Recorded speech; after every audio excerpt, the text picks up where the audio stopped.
Welcome to Animal Atlas. Come with us around the globe and explore the animal world and its jungle animals and desert creatures. We'll meet wildlife on the savannah and see our underwater friends and animals from the Arctic Circle. Anywhere, everywhere animals live. It's always an adventure.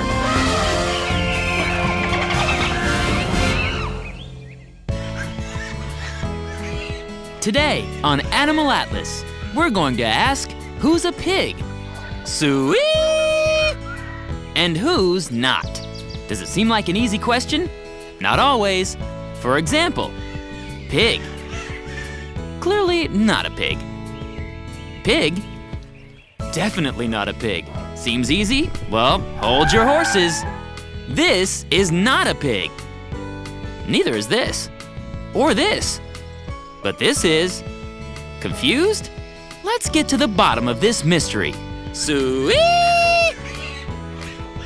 Let's start with easily recognizable farm pigs, or in this case, piglets. These energetic youngsters have been temporarily separated from their mother, or sow, and even though they just ate a few minutes ago, like all growing piglets, they're starving. Got milk? Got milk? Where's Mom? Are you Mom? Pigs were domesticated 9,000 years ago, about the time that sheep and goats were also brought into human habitations to live with us as a source of food, hides, and milk. Other animals joined the domesticated lineup, providing fur or hair for clothing, more milk, labor, and love. What did pigs provide? Meat, called pork, though we don't want to say this too loud in the barnyard. Leathery hides, or pigskin, and bristly hair for brushes. Pigs are also very intelligent and trainable animals, and many make great pets. The great British statesman Winston Churchill once remarked, "I like pigs. Dogs look up to us. Cats look down on us. Pigs treat us as equals." Maybe the only other animal we can say that about certainly resides in the ocean. Pigs, like this pot-bellied pig, get along with all sorts of other farm animals, and these little piglets have caught the worried eye of the cow next door. Watch this. A reassuring mother's kiss crosses the species line. Aww. Because domestic pigs are livestock, we need a surefire way to call them to come back to the barn. Here, kitty, kitty, kitty, kitty. Doesn't work. But sweet often does. In English, we say oink, oink, oink to represent the noise a pig makes. But in Polish, it's trum, trum, trum. Albanian pigs say honk, honk, honk. Mandarin pigs go hulu, hulu, hulu. And Norwegian pigs are known to go knock, knock, knock. But when in doubt, sweet just might work. Pigs actually come from the family Suidae, of which there are 12 species, including our Sus scrofa, our familiar domestic pig. Pigs are ungulates, meaning they have hoofed feet. And they are artiodactyls, which means that they have an even number of toes on each hoofed foot. Just like a host of other animals, including the giraffe, the camel, the hippo, and any deer or antelope you can find. A pig's most distinctive feature? Probably their long snout with its disc-like nose pad. This snout is one of the best and most sensitive sniffers around. Pigs use their snouts to seek and uproot delectables, such as roots and insect larvae, under the soil. In France, pigs are used by people to hunt for an underground fungus called a truffle. It may be invisible from the surface, but nothing odoriferous can hide when a pig's snout is on the case. Pigs are famous for their snort. But they're not being rude. They're just sampling the smells in the area. Pig snouts are so distinctive that this turtle from New Guinea is called, you guessed it, a pig-nosed turtle. Domesticated pigs have spread so widely that they are now found in every continent on Earth except for Antarctica, where the penguins live. So outside the zoo, this is unlikely to occur. Since the average litter of piglets is between 6 and 12, unlike many other species of mammals who have a single offspring, or maybe a set of twins, pigs are a thriving species. Not all pigs are domesticated, however. There are wild pigs, trotting around the old world, and none is more distinctive than the handsome warthog. Warthogs can be found in the open grasslands and woodlands of sub-Saharan Africa. They live in much drier climates than most wild pigs, but they are almost always found within walking distance of water. Though they look noticeably different from our farm piglets, that disc-like nose pad and those even-numbered toes help give the warthog away as a member of the Suidae family. When we come back to Animal Atlas, we'll take a closer look at this amazing wild pig. But first, let's see if you can guess this animal fact. What are a warthog's warts made of? A. Keratin. B. Bone. C. Cartilaginous tissue. Or D. Sacs of fluid. The answer coming up when we return to Animal Atlas.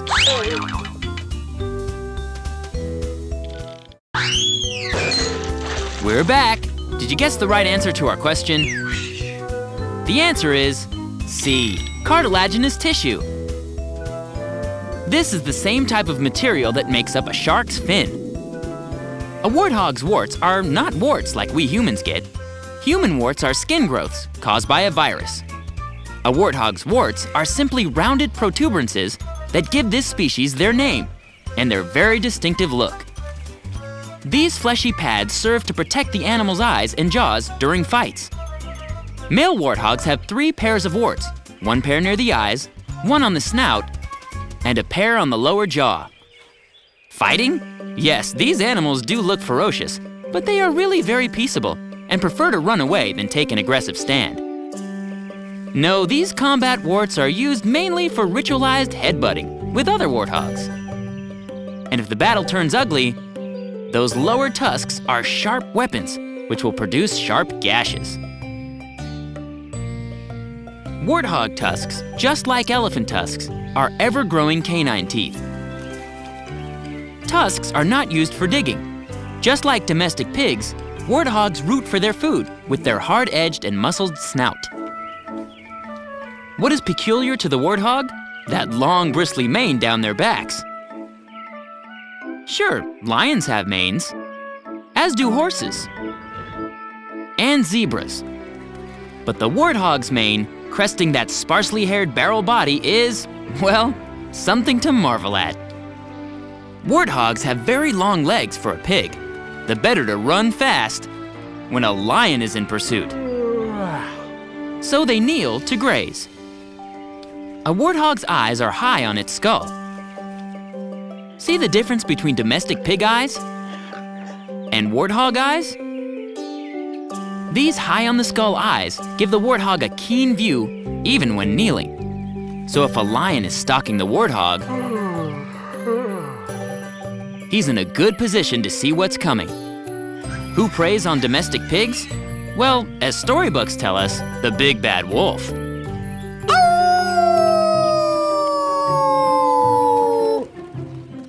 Truthfully, the warthog's vision is poor compared to his almost supernatural sense of smell and keen hearing. Poor vision is also shared by another barrel-bodied and stout animal with an impressive snout ornament, the rhinoceros. Yes, there is a superficial resemblance between pigs and rhinos, but other than being mammals and ungulates, they are not related. Rhinos, for starters, are perissodactyls, or odd-toed ungulates. This makes them more closely related to horses and tapirs.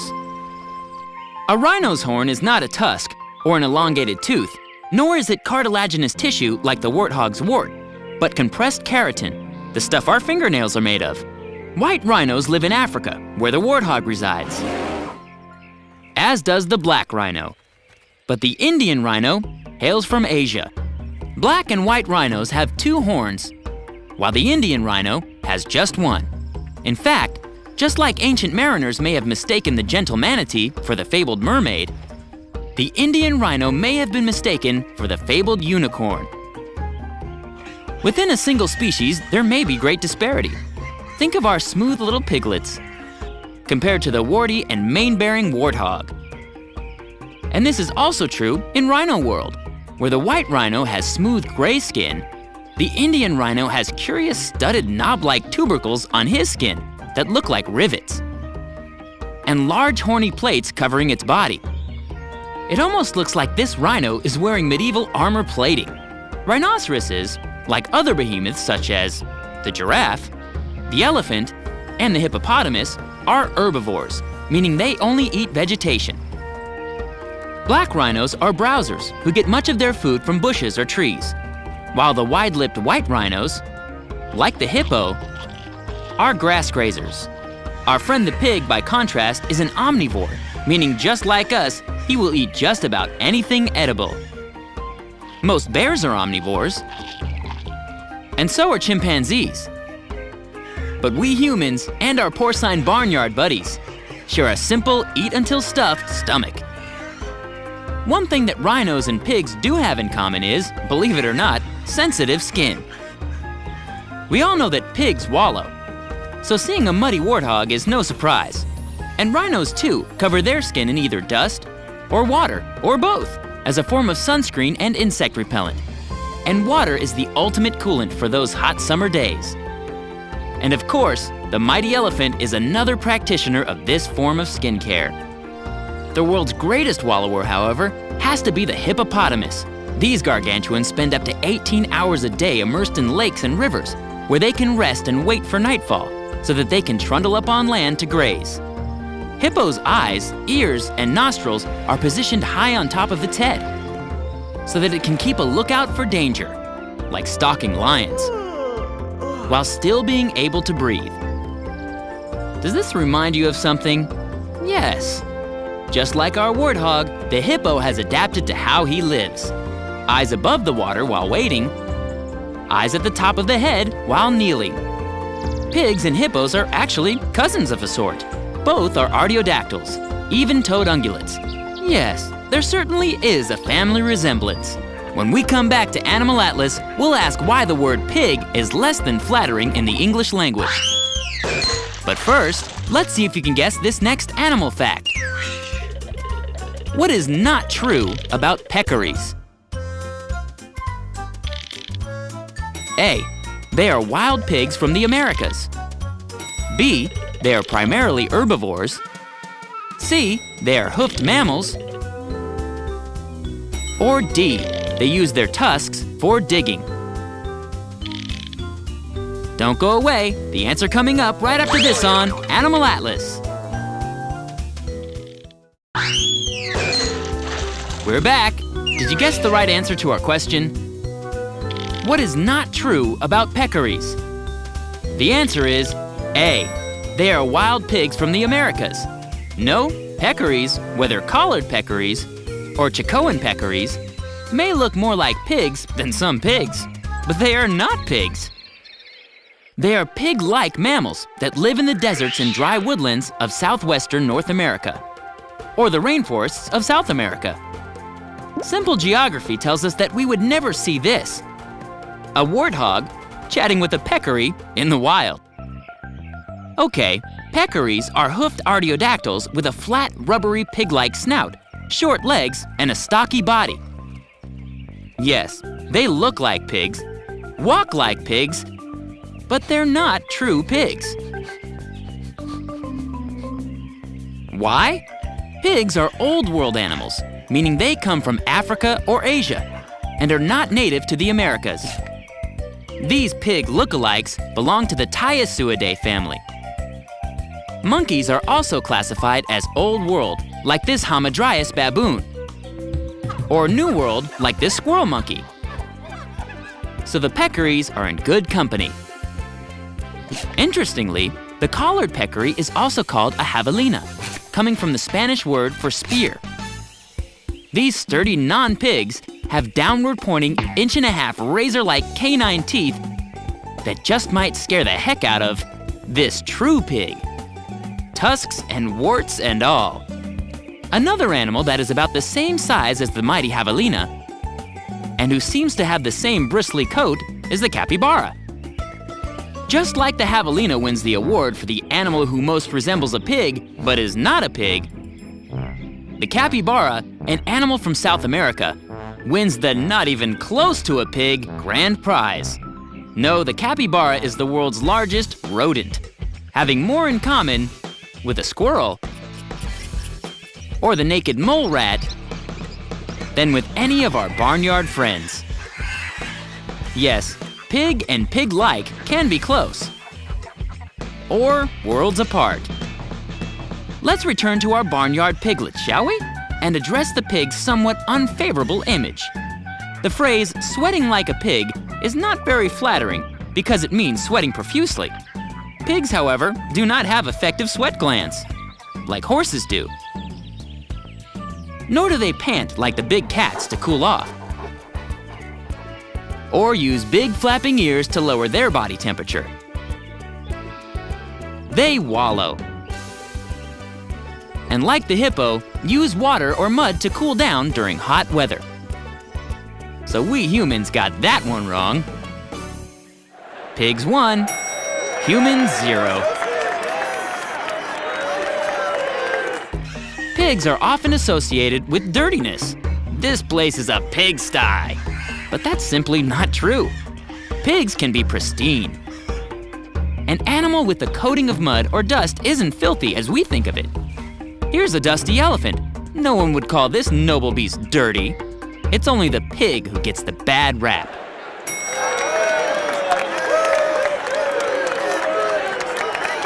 And what about the phrase, greedy as a pig? Maybe that one's accurate. At least among hungry piglets.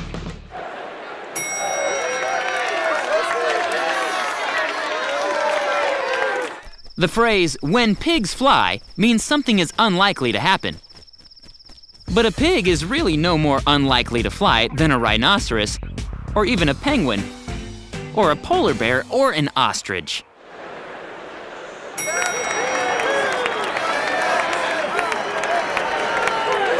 But the worst pig saying in our human world is as fat as a pig.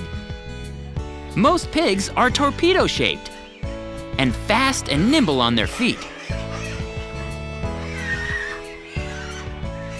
No more rotund than an elephant seal or a lowland gorilla. Though admittedly, some pot-bellied pigs are, well, on the heavy side. Why? Let's ask the keeper at the Heritage Park Zoo in Arizona. He personally looks after both Mabel and Esmeralda, the pot-bellied pigs. These guys have an insatiable appetite. In fact, they don't have a sense of being full like a lot of people do. When we eat a big meal, we feel like we don't want to eat anymore. These guys can keep on eating all day long. Well, maybe there is some truth to the idea of pigging out. But let's be honest, we're the ones who fatten them up, whether for a holiday dinner or because we want them to be full and content. Though we usually don't have much to say over what the wild warthog has to eat. If we name the pig, its diet is our responsibility. Just like a healthy diet is something we all need to choose for ourselves, too. They need a lot of vegetables and fruits and healthy foods like that, but they would eat pizza if you let them. So what's our final score?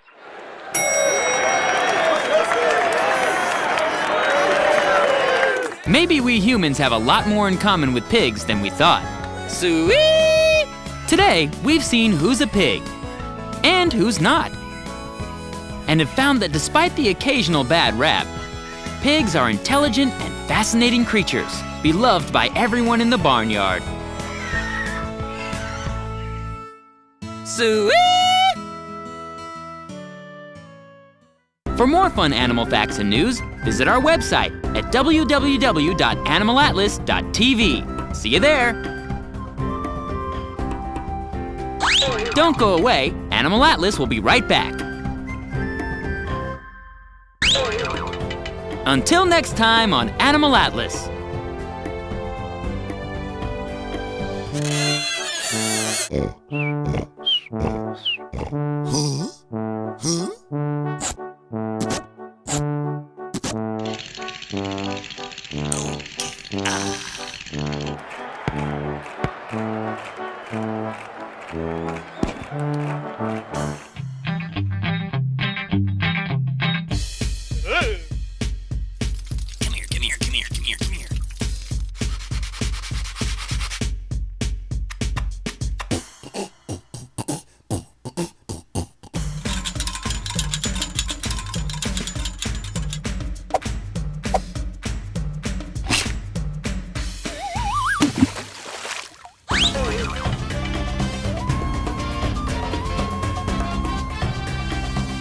Once again, we've traveled the globe, from North and South America to Africa and Asia to Australia and every fascinating place in between.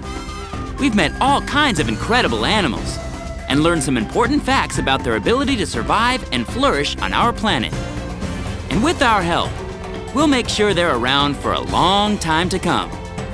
Join us next week for another amazing adventure on Animal Atlas.